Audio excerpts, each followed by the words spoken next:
A veteran's quiet kindness sparks hope in a broken town, but betrayal looms. Will his heart endure? Like, subscribe, hit the bell, stories that grip your soul. The morning sun barely crept over the horizon, casting a golden haze across the cracked pavement of Willow Creek, a small town nestled in the folds of Ohio's rolling hills. At 55, Samuel Carter shuffled down Main Street, his faded denim jacket hanging loose on a frame toughened by years of service and softened by time. His boots, scuffed but polished, clicked softly against the sidewalk, a rhythm as steady as his heartbeat. A former Marine, Samuel had spent 2 decades in uniform, carrying the weight of duty through deserts and jungles, only to return to a world that seemed to forget him. His greying hair peeked from beneath a worn baseball cap, and his hazel eyes, though tired, held a flicker of stubborn hope. The scent of fresh coffee from Daisy's diner pulled him forward, a daily ritual that anchored his quiet life. He'd been a mechanic since his discharge, fixing engines at Thompson's garage, finding solace in the clank of wrenches and the hum of motors. But the ghosts of his past, friends lost, promises broken by a system that moved on, lingered in the lines etched on his face. Samuel's wife Clara had passed 3 years ago, leaving a void no toolbox could fill. Yet he carried on, driven by a vow to honor her kindness, to be the man she'd loved, a man who never walked away from someone in need. He pushed open the diner's glass door, the bell jingling above him. The air inside was thick with the aroma of bacon and syrup, the sizzle of the griddle a comforting hum. Locals filled the red vinyl booths, their chatter a low buzz of gossip and weather talk. Samuel nodded to Mabel, the 60-year-old waitress with a perm and a smile that could melt ice. "Morning, Sam," she called, pouring coffee with a practiced hand. He tipped his cap, settling at the counter, his usual spot by the window where he could watch the town wake up. His calloused fingers traced the edge of a dog-eared menu, though he knew it by heart. 2 eggs, toast, black coffee. But today, something felt off. A prickle at the back of his neck, like the calm before a storm. The diner door swung open, letting in a gust of cool autumn air. A man, maybe 70, shuffled in, his thin frame dwarfed by a threadbare coat too big for him. His white hair was sparse, his skin weathered like old leather, and his hands trembled as he clutched a crumpled envelope. He moved slowly, eyes darting as if expecting rejection, and settled at the far end of the counter, away from the crowd. Samuel noticed the way the man's shoulders hunched, the way he avoided eye contact, like someone used to being invisible. Mabel approached, her smile faltering as she eyed the stranger's worn clothes. "Coffee?" she asked, voice clipped. The man nodded, his voice barely audible. "Just coffee, and maybe, could I trouble you for a pen?" Mabel hesitated, then slid a pen across the counter, her eyes flicking to the clock. Samuel watched, his gut stirring. The man's fingers shook as he opened the envelope, pulling out a letter stamped with the seal of the Veterans Affairs Office. He scribbled something on it, his lips moving silently, as if rehearsing a plea. When Mabel returned with the coffee, the man spoke softly. "Ma'am, I got this letter saying my pension's cut. I served 30 years. Ain't right." Mabel's face softened, but she shrugged. "Sorry, hun, I just pour coffee. You'd need to call the VA." The man's eyes dropped, defeated, and he tucked the letter away. Samuel's jaw tightened. He'd seen that look before, on his own face, in the mirror after Clara's death, when the VA had lost her medical claims. Without thinking, he slid off his stool and approached the man. "Mind if I sit?" he asked, voice low but warm. The man looked up, startled, then nodded. Samuel settled beside him, his broad hands resting on the counter. "Name's Samuel. Saw you with that letter. Trouble with the VA?" The man hesitated, then slid the letter towards Samuel. "They say I owe back payments. I don't got that kind of money." Samuel scanned the letter, his eyes narrowing at the jargon and fine print. "This ain't right," he said firmly. "Let me make a call. Got a friend who knows the system?" The man's eyes widened, a spark of hope breaking through. "You'd do that for me?" Samuel nodded, already pulling out his phone. "Ain't no trouble." The call was quick, to an old Marine buddy now working at a Veterans Outreach Center. Samuel jotted down a name and number, passing it to the man with a steady hand. "Call this guy, Tom Reed. He'll sort it out. Don't let him push you around."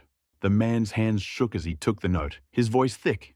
"I'm Henry Walsh. Navy, Nam era. Ain't nobody helped me like this in years." Samuel gave a small smile, clapping Henry's shoulder. "We look out for our own, Henry."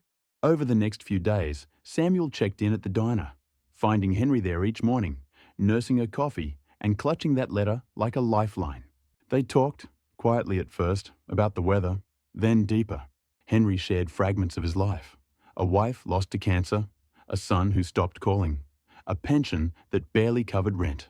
Samuel listened, never prying, his steady presence a balm to Henry's frayed nerves. He noticed the way Henry's coat hung looser each day, the way his eyes lit up when Samuel arrived. One morning, Samuel slipped Mabel a 10, whispering, "Get him some eggs on me." Mabel raised an eyebrow but complied, sliding a plate in front of Henry, who looked ready to cry. "You didn't have to," Henry mumbled, but Samuel just shrugged. "Gotta keep your strength up to fight those suits." Henry's story came in pieces, like a puzzle Samuel didn't rush to solve. A faded navy pin on Henry's coat, a photo of a young sailor tucked in his wallet, a mention of a medal he didn't deserve. Samuel respected the silences, the way Henry's voice caught when he spoke of his wife Ellie. He saw himself in Henry, the weight of service, the betrayal of a system that promised to care but often forgot. Each morning, Samuel sat a little longer, their coffee cups steaming, the diner's hum fading into the background. He didn't need to know everything about Henry to know he was worth helping. The bond between Samuel and Henry grew like ivy, quiet but steady, wrapping around their shared mornings at Daisy's diner. Each day, Samuel arrived just as the sun peeked over Willow Creek's rooftops, his denim jacket slung over one shoulder, his boots leaving faint prints on the dew-kissed pavement. Henry was always there, perched at the counter's end, his threadbare coat folded neatly beside him, that VA letter now dog-eared from handling.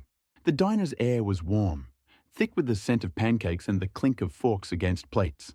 Samuel slid onto the stool beside Henry, their routine as natural as breathing. They'd talk about the Reds' losing streak, the ache in Henry's knees, or the way the town's old oak tree was leaning dangerously after last week's storm. But beneath the small talk, there was trust, built on Samuel's refusal to let Henry face his fight alone. One morning, Henry pulled a small, faded photo from his wallet, his fingers lingering on the edges. It showed a young couple, maybe 20, laughing on a pier, the sea sparkling behind them. "That's Ellie," Henry said, his voice soft, almost reverent. "Took this in '68 before I shipped out." Samuel studied the photo, noting the joy in Ellie's eyes, the proud tilt of Henry's navy cap. "She looks like she could light up a room," Samuel said, handing it back gently. Henry nodded, tucking the photo away like a treasure. "She did, still does in my dreams." Samuel didn't press, but he felt the weight of Henry's loss, a mirror to his own grief for Clara. He bought Henry a coffee that day, slipping Mabel an extra 5 for a side of bacon, ignoring Henry's protests. "Save your strength for the VA," Samuel said with a wink, and Henry's grateful smile was worth every penny. Their conversations deepened over weeks, Henry sharing more fragments of his story. He'd been a radio man in Vietnam, decoding messages under fire, saving lives with every transmission. But the medals pinned to his chest felt hollow when he returned to a country that spat on him. Samuel listened, his hazel eyes steady, never judging the silences when Henry's voice cracked. He saw the way Henry's hand steadied when he spoke of Ellie, how his shoulders lifted when Samuel shared stories of Clara's garden, her roses still blooming in their backyard. Each morning, Samuel stayed a little longer, their coffee cups steaming, the diner's hum fading into the background. He didn't need Henry's full history to know he was worth helping. It was enough to see the navy pin on Henry's coat, the photo in his wallet, the quiet dignity of a man who'd given everything. Samuel's small acts of kindness didn't go unnoticed in Willow Creek. At Daisy's diner, locals began to whisper, their eyes flicking toward the counter where Samuel and Henry sat. Mabel, wiping down the counter, gave Samuel an approving nod, her perm bouncing as she muttered, "You're a good one, Sam." Old Mr. Jenkins, a Korean war vet who nursed a coffee in the corner booth, raised his mug in salute one morning, his gravelly voice carrying, "About time someone looked out for one of us." But not everyone was impressed. At the garage, Samuel's boss, Carl, a burly man with a perpetual scowl, grumbled when Samuel took a long lunch to drive Henry to the VA office. "You're not running a charity, Carter," Carl snapped, tossing a wrench onto the workbench. "Get your head in the game." Across town, at the barber shop, a group of younger locals, guys in flannel and trucker hats, rolled their eyes when Samuel's name came up. "He's playing hero for some old bum," one sneered, snipping scissors for emphasis. Probably just wants attention. The skepticism stung, but it was the betrayal from closer quarters that cut deeper. Eddie, a fellow mechanic and Samuel's friend for a decade, pulled him aside one evening, the garage smelling of oil and metal. "Look, Sam, I get you're trying to do right," Eddie said, scratching his beard. "But you're stirring things up. Folks don't like it. You keep pushing for this guy, you're going to make enemies." Samuel's jaw tightened, his hands balling into fists inside his jacket pockets. He'd trusted Eddie, shared beers with him after Clara's funeral, leaned on him when the VA tangled his own benefits. Now, Eddie's words felt like a knife, twisting with doubt. "I ain't doing this for applause," Samuel said quietly, his voice steady but edged. "I'm doing it 'cause it's right," Eddie shrugged, turning back to an engine. "Don't say I didn't warn you." The mixed reactions mirrored Willow Creek itself, a town proud of its veteran memorials but quick to forget the living ones. Samuel felt the weight of their stares, the whispers that followed him down Main Street. Some saw a man honoring his oath, others saw a fool tilting at windmills. The isolation crept in, a familiar ache from his early days back from deployment, when civilians smiled politely but never asked about the scars. Yet, each morning, he returned to the diner to Henry's grateful eyes and found purpose in the quiet moments they shared. Samuel's kindness faced its first true test on a crisp October afternoon. He'd taken a half day from the garage to accompany Henry to the VA office, a squat building on the edge of town, its walls stained with years of neglect. The air inside was stale, heavy with the scent of old paper and bureaucracy. Henry clutched his letter, his hands trembling as they faced a clerk named Brenda, a woman in her 40s with tight lips and a clipboard. Samuel stood beside Henry, his denim jacket a contrast to the clerk's crisp blazer, his presence a silent anchor. "Sir, the system shows you owe $2,000 in overpayments," Brenda said, her voice flat, eyes glued to her screen. "There's nothing I can do." Henry's voice wavered, but he held his ground. "This letter says my pension's protected. I served 30 years. I earned this." Brenda barely glanced at the paper, pushing it back across the counter. "Take it up with Washington. Next."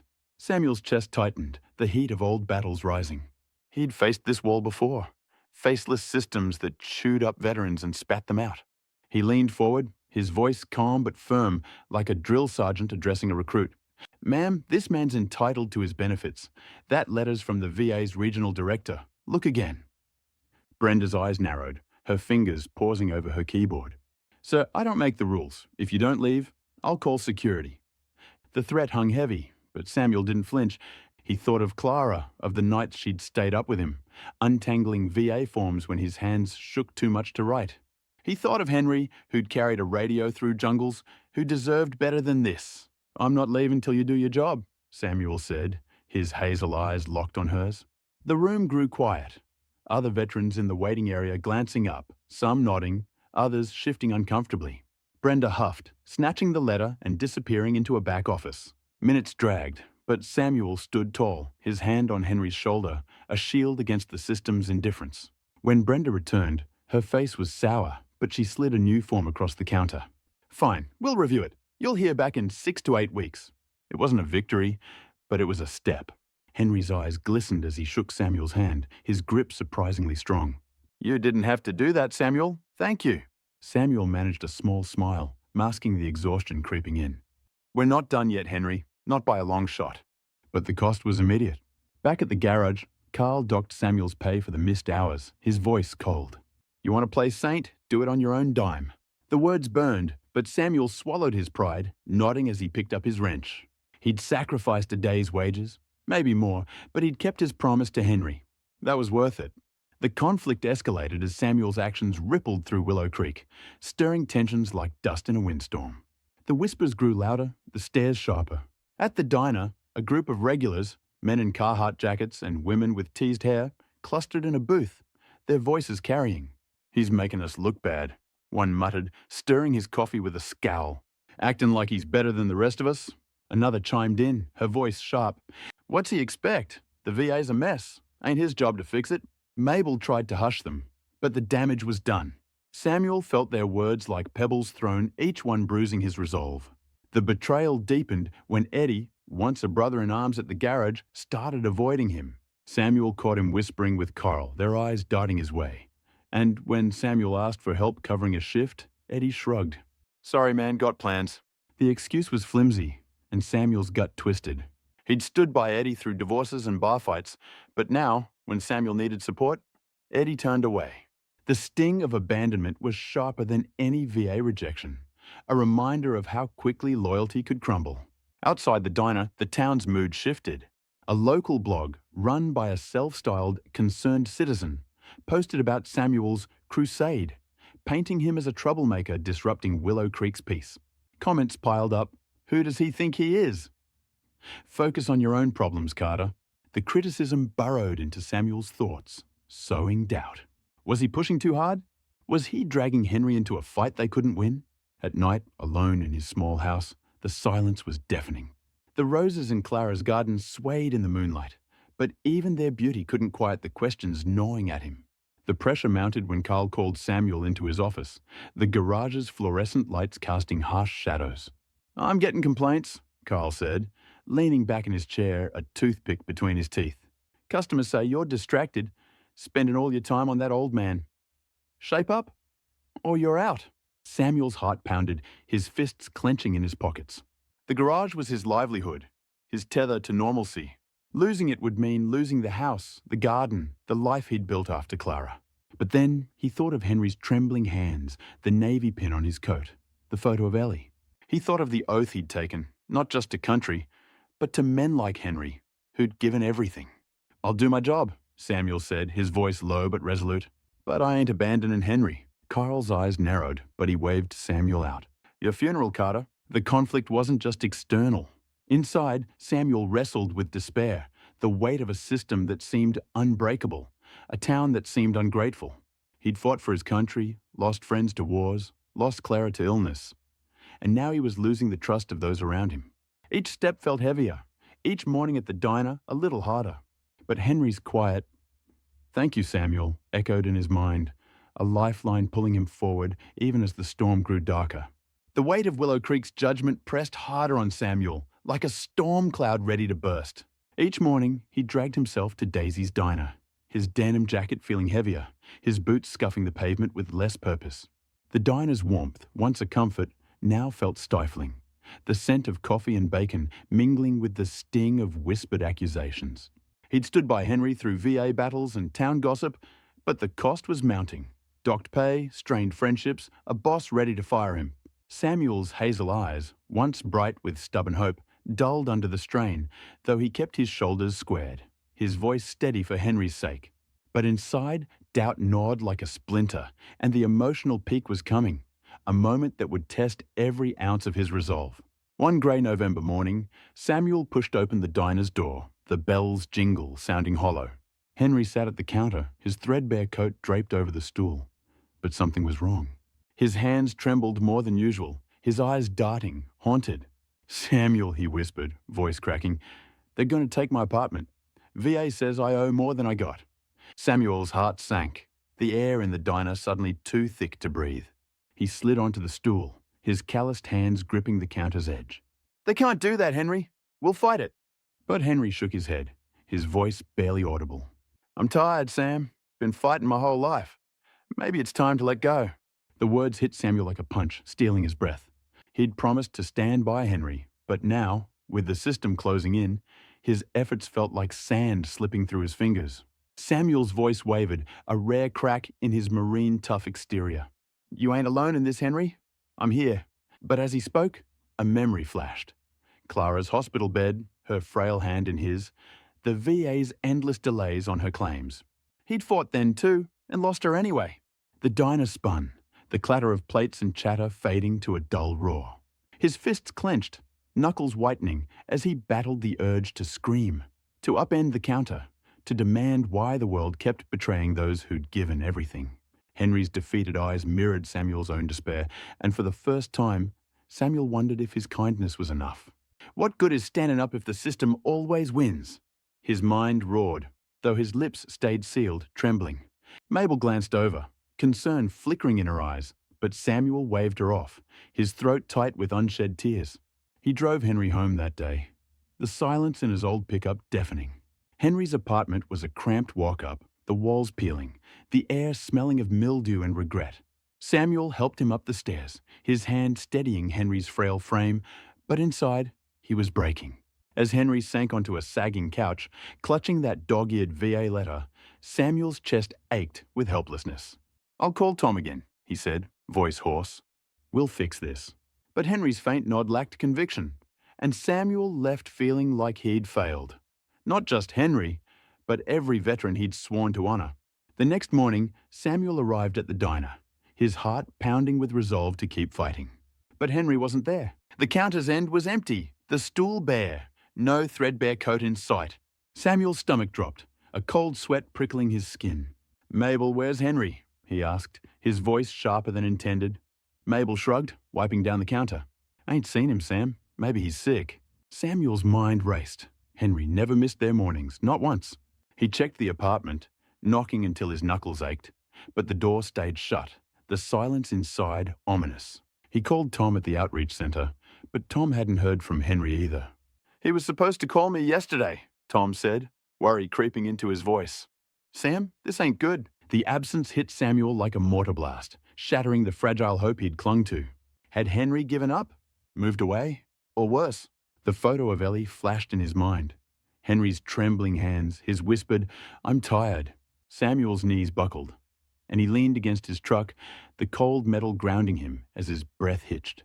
He'd stood by Henry, sacrificed for him, but now Henry was gone, and Samuel was alone with his doubts.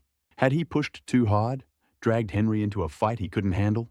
The town's whispers echoed in his head. Troublemaker? Fool? And for a moment, he believed them. The diner's neon sign flickered across the street, mocking him with its false warmth, and Samuel's fists clenched, nails biting into his palms. "Where are you, Henry?" He wanted to shout, but the words choked in his throat, lost to the autumn wind. Willow Creek's judgment grew merciless, a tidal wave crashing over Samuel's fragile resolve. The blog post about his crusade exploded, comments multiplying like roaches. "Carter's just grandstanding," one read. "Probably scamming the old man," another sneered. At the garage, Carl turned up the heat, assigning Samuel the worst jobs, greasy engines, late shifts, his smirk saying, "Told you so." Eddie, once a friend, joined the chorus, spreading rumors that Samuel was neglecting work for some hobo. The betrayal cut deepest, Eddie's laughter with Carl echoing in the garage, a sound that made Samuel's blood boil. He'd trusted Eddie, called him brother, but now Eddie's loyalty lay with the paycheck, not the man who'd stood by him. The diner, once a sanctuary, became a battlefield. A group of regulars, men with beer bellies and women with pursed lips, openly mocked Samuel as he sat alone. Henry's empty stool, a glaring accusation. "He got tired of your charity," one jeered, stirring his coffee with a sneer. "Or maybe he wasn't even a vet," another added, her voice dripping with scorn. Mabel tried to intervene, snapping, "Leave him be." But the damage was done. Samuel's face burned, his hands shaking as he gripped his mug, the ceramic hot against his palms. He wanted to stand, to shout that Henry was real, that his pain was real, but the words wouldn't come. The town's condemnation felt like a betrayal, not just of him, but of every veteran forgotten by the system, every sacrifice dismissed as a nuisance. The final blow came when a letter arrived from the VA, addressed to Samuel, not Henry. It was a formal warning, citing interference in Henry's case, threatening legal action if Samuel continued harassing their office. The words blurred on the page. Samuel's vision swimming as he sat at his kitchen table, the house dark except for a single bulb. The system he'd fought for, bled for, was turning on him, painting him as the villain. His hands trembled, the letter crumpling in his grip, and for the first time since Clara's death, Samuel let himself cry.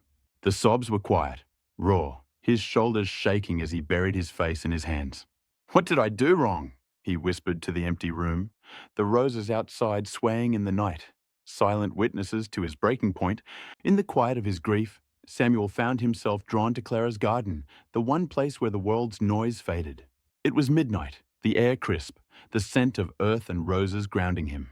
He knelt by the flower bed, his fingers brushing the soft petals, each one a memory of Clara's laughter, her strength. In his jacket pocket, he carried a small, tarnished dog tag, his own from his Marine days, a relic he rarely touched. He pulled it out now, the metal cool against his palm, the engraved letters worn but legible. It wasn't just a name or a number, it was a vow, a promise to stand for those who couldn't stand alone. Samuel closed his eyes, the dog tag heavy in his hand, and thought of Henry's navy pin. The photo of Ellie, the stories of a life spent serving. He thought of the men he'd lost overseas, their faces fading, but their courage etched in his soul. Clara's voice echoed in his mind, soft but firm. "You don't quit, Sam, not when it matters." The memory steadied him, like a hand on his shoulder, pulling him back from the edge. He'd lost Henry, maybe for good, but he hadn't lost himself. Not yet. The system could betray him. The town could turn its back. But Samuel's resolve was his own, forged in battles both foreign and domestic. He stood, slipping the dog tag back into his pocket, his jaw set. "I ain't done fightin'," he said to the roses, to Clara, to Henry, wherever he was. The stars above glittered, cold but constant, and Samuel felt a spark reignite, a quiet fire that refused to die. The dawn broke over Willow Creek, painting the sky in hues of pink and gold. But Samuel Carter felt none of its warmth. His denim jacket hung heavy on his shoulders as he trudged to Daisy's diner, the pavement slick with morning dew, the air sharp with the scent of frost. Henry's absence gnawed at him, a wound that wouldn't close, and the town's scorn stung like salt. Yet the dog tag in his pocket, Clara's voice in his heart, kept him moving forward. He'd stood by Henry when no one else would. And even if the fight seemed lost, Samuel wasn't ready to surrender. The diner's neon sign buzzed faintly, a beacon in the quiet town, and as he pushed open the door, the bell's jingle felt like a challenge. To keep going, to prove his stand wasn't in vain. That morning, everything changed. As Samuel settled at the counter, Mabel approached, her eyes softer than usual, her perm catching the light. "Sam, someone left this for you," she said, sliding a sealed envelope across the counter. It was plain, no address, just his name scrawled in shaky handwriting. Samuel's pulse quickened, his fingers trembling as he tore it open. Inside was a single sheet, folded carefully, and a small faded navy pin, the same one Henry wore on his coat. The letter was brief, written in Henry's uneven script. "Samuel, you gave me hope when I had none. I'm with my son now thanks to you. This pin's for you. Ellie would have wanted you to have it. Don't stop fighting. Henry!" Samuel's breath caught, his eyes burning as he clutched the pin, its edges worn smooth by years of service. Henry was alive, safe, reunited with his son. The revelation hit like sunlight breaking through clouds, warming the cold corners of Samuel's heart. Mabel leaned closer, her voice low. "Got a call yesterday from a young fella, said he's Henry's son, Michael. Found his dad because of you, Sam. Henry'd been too proud to reach out, but you got him talking about family again." Samuel's mind raced, piecing it together. His calls to Tom, his hours at the VA, his mornings listening to Henry's stories.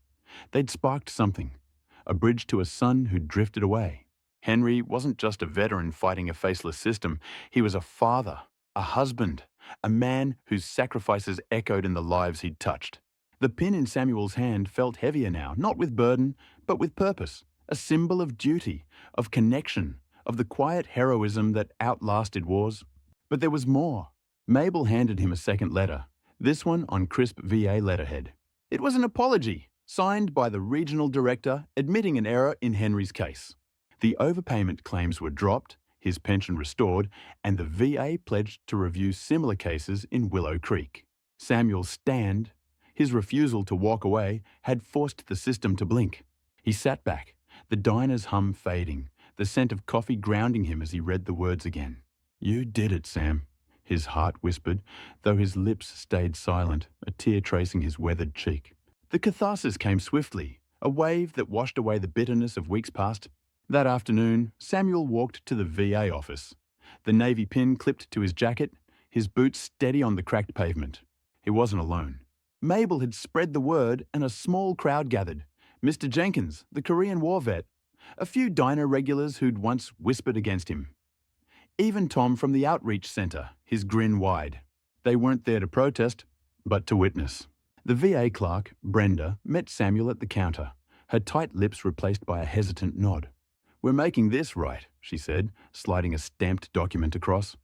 "Henry's account is clear, and we're training staff to prevent this again." Samuel nodded, his voice steady. Good, but don't stop with Henry. There's others out there forgotten. Find 'em. Brenda's eyes met his, a flicker of respect breaking through her bureaucratic armor. The town's skeptics faced their reckoning.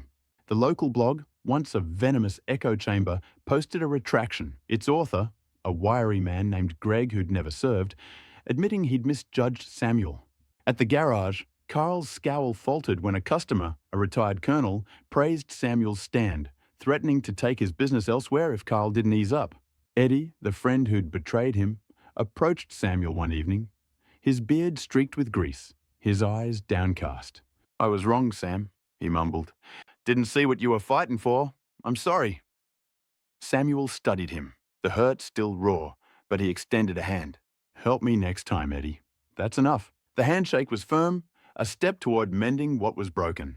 Willow Creek's air felt lighter, the scent of frost and pine carrying a promise of change.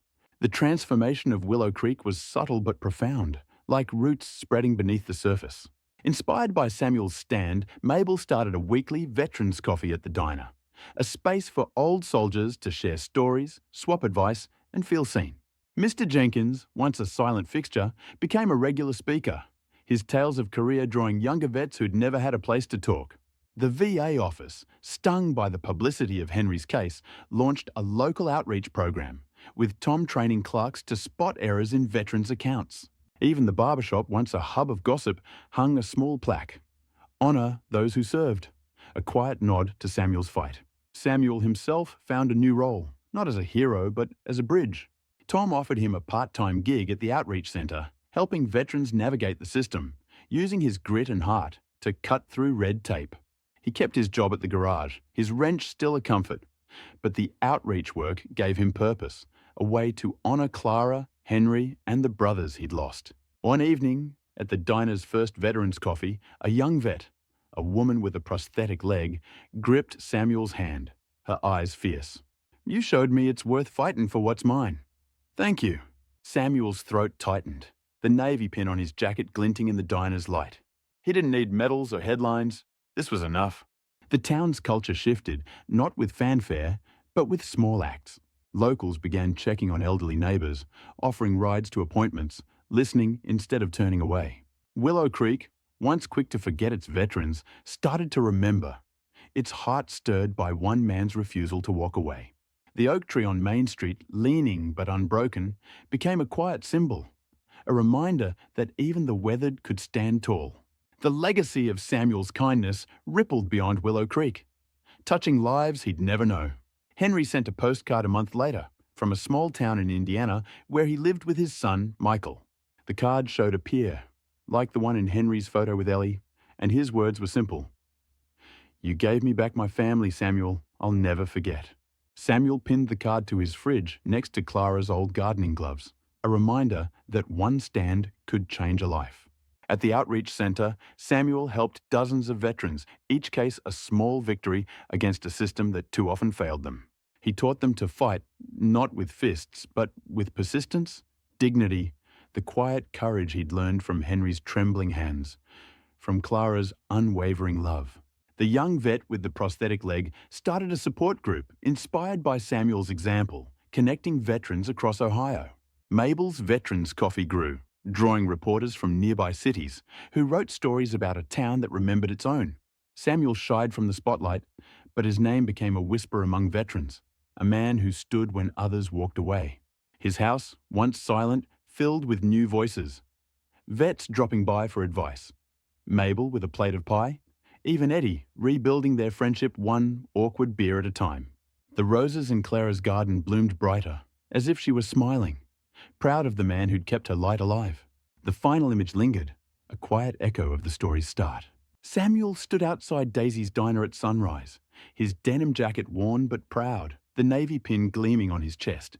His boots rested on the cracked pavement, his hazel eyes tracing the horizon where Willow Creek woke under a golden sky. The air carried the scent of coffee, the hum of life, and the weight of a promise kept. He slipped his dog tag from his pocket, its metal warm from his touch, and smiled. A small, steady smile, born of battles won not with guns, but with heart. The diner's bell jingled as a young vet stepped out, nodding to Samuel with respect, a new day beginning. This is what quiet courage looks like. One man, one stand, one town changed forever. Who stood by you when the world turned away? Share in the comments, hit that like, subscribe, and ring the bell. Stories like these can't be missed. Let's keep the fire of kindness burning.